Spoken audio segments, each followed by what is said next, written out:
Well, hello and welcome to Thought for Thursday. It is what?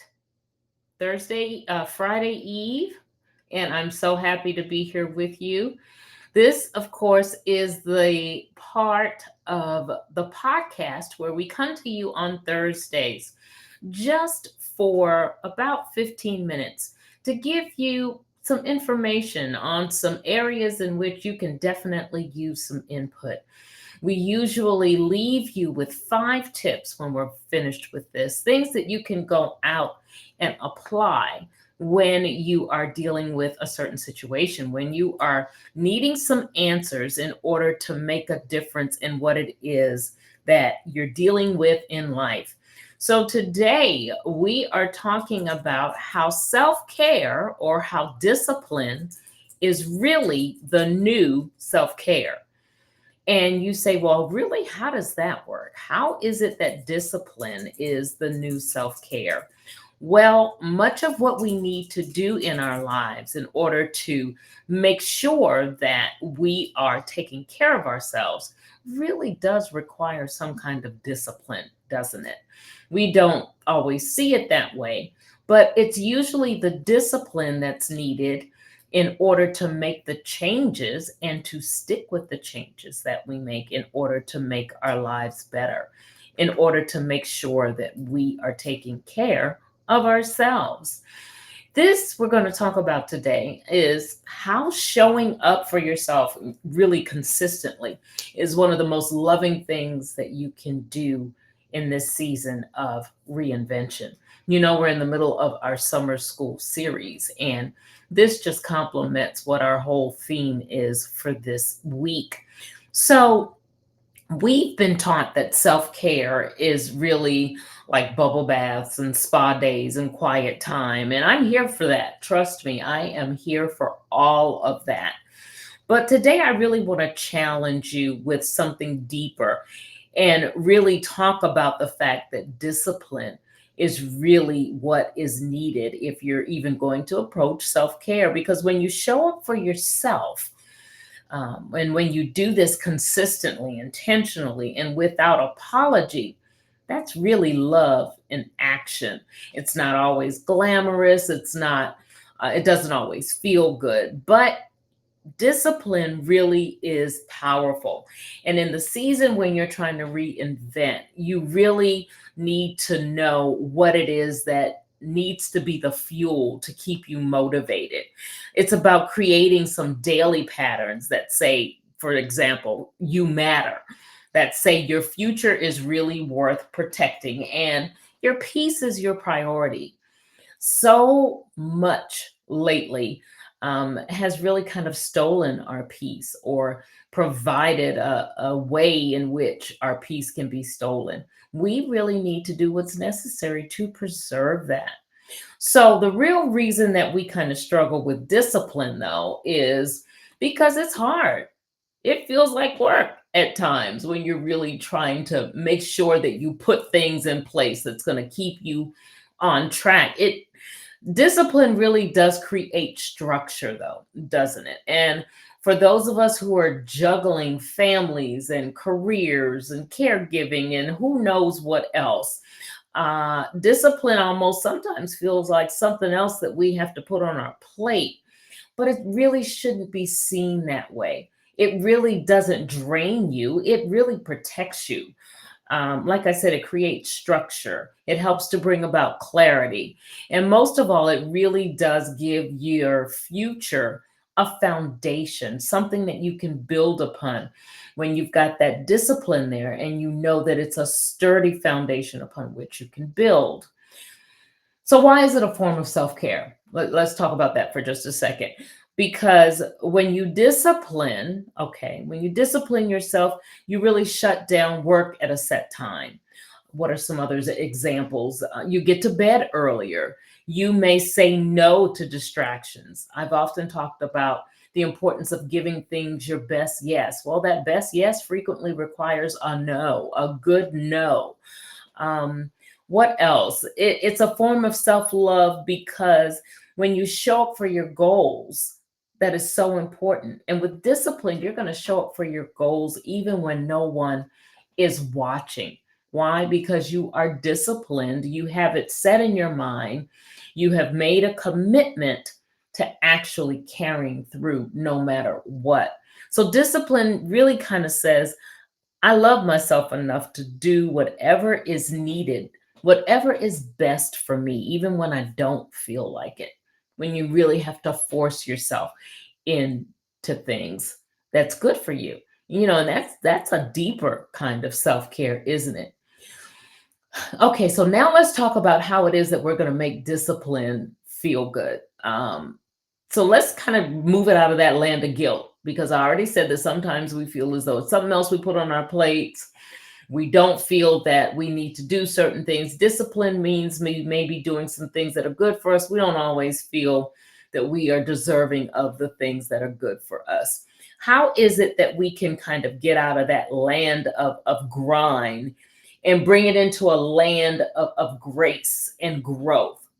That's where I'm going to give you your 5 tips tonight. 5 tips that are going to help for you to put you in a place where you are extending a little more grace to yourself, realizing that you're deserving of the discipline that you're putting in your life.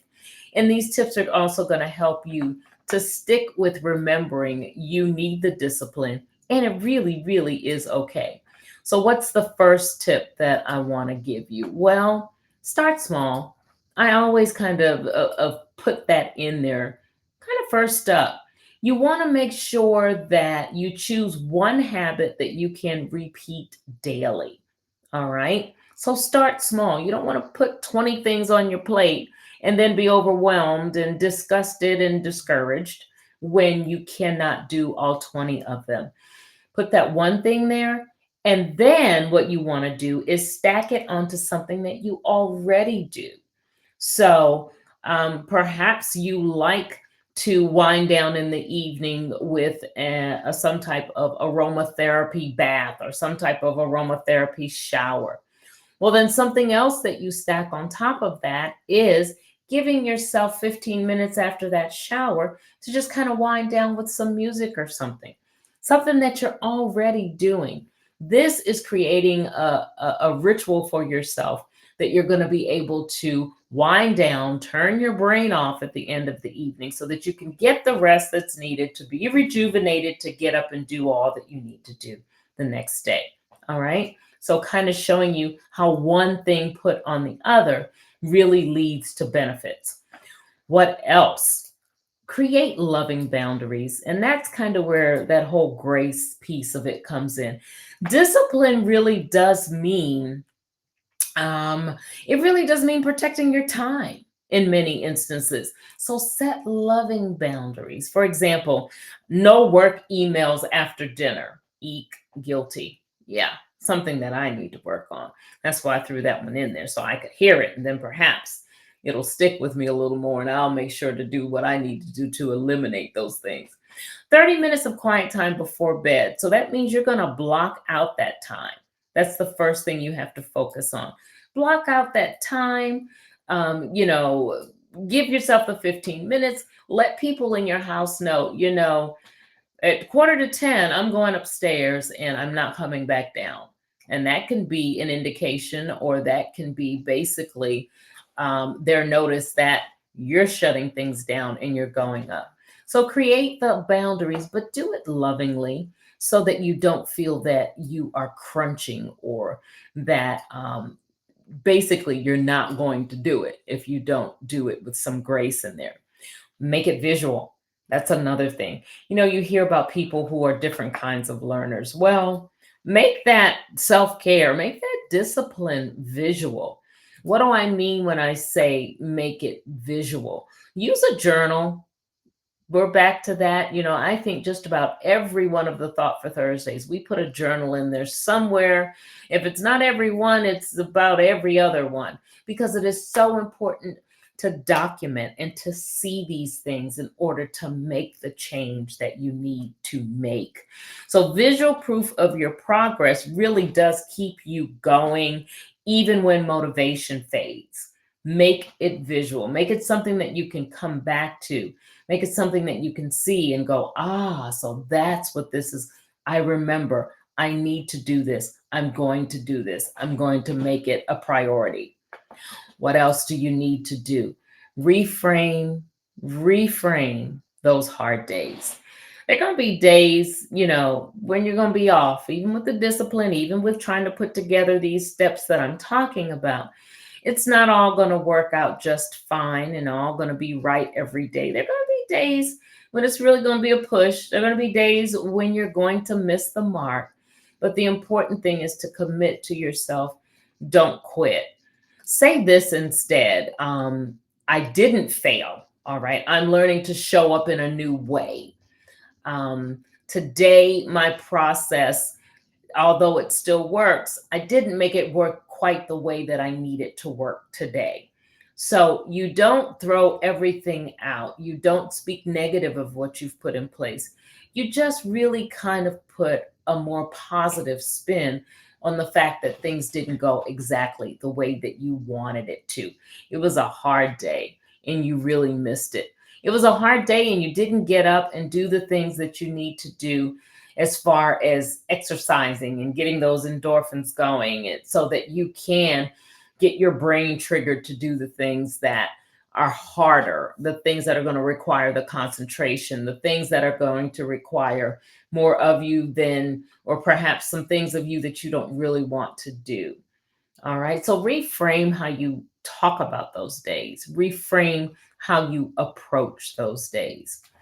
And then the fifth thing here, which is really big for me, I frequently talk about how we have failure in life because we are looking to reward the completed project.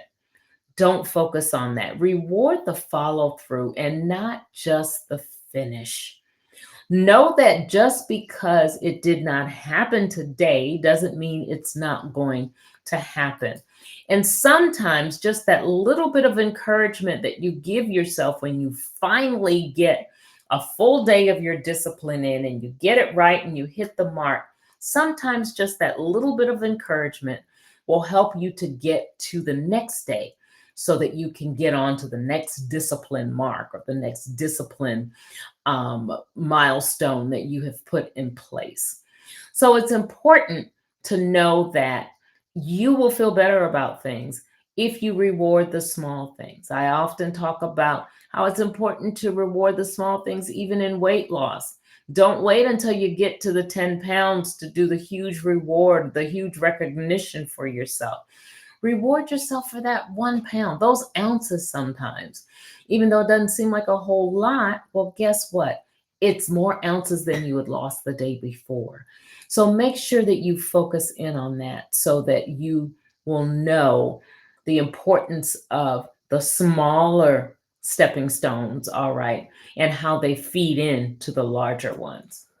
So, yeah, discipline really is the new self care. You really need to focus in on that discipline in order to make sure that so many things go right. Self care, for example, so that you will be able to um, do or carry out the projects that you want to carry out so that you can go about your job of encouraging someone else because you know that you have been disciplined to do what's necessary to get in the frame of mind so that you can go and encourage someone else, so that you can carry out the thing that you have been trained to do. Just so many things that really do depend on you setting yourself up properly. And that discipline really is what's going to do that for you. And it's going to be the self care that is necessary to bring out the best in you, to keep you in a good place, and to help you to continue to progress. All right. So that's it. Make sure that you put the effort in doing the small things. I gave you 5 tips tonight, and they were start small and then stack that small thing on something that you're already doing. Make sure that you create loving boundaries for yourself. Don't beat yourself up when you don't get it. Make it visual so that you can see it, you can read it someplace, place it somewhere where you can look at it on a regular basis to remind yourself.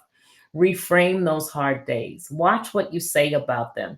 Re restructure the sentence that you've put together that's really negative and put a positive spin on it. Reward the follow through and not the finish. Remember that all of that is going to lead to the finish that you desire to have.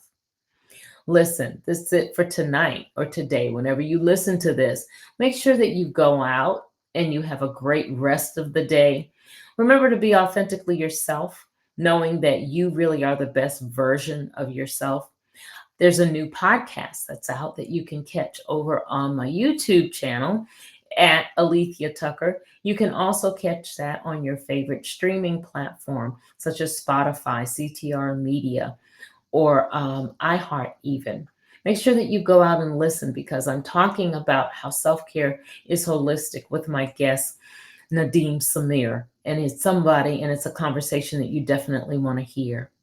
And listen, if you need more help around this summer school series, if you need more help around reinvention, go ahead. And I need you to text the word more to 240-789-4299. Just say more and I'll know what you mean.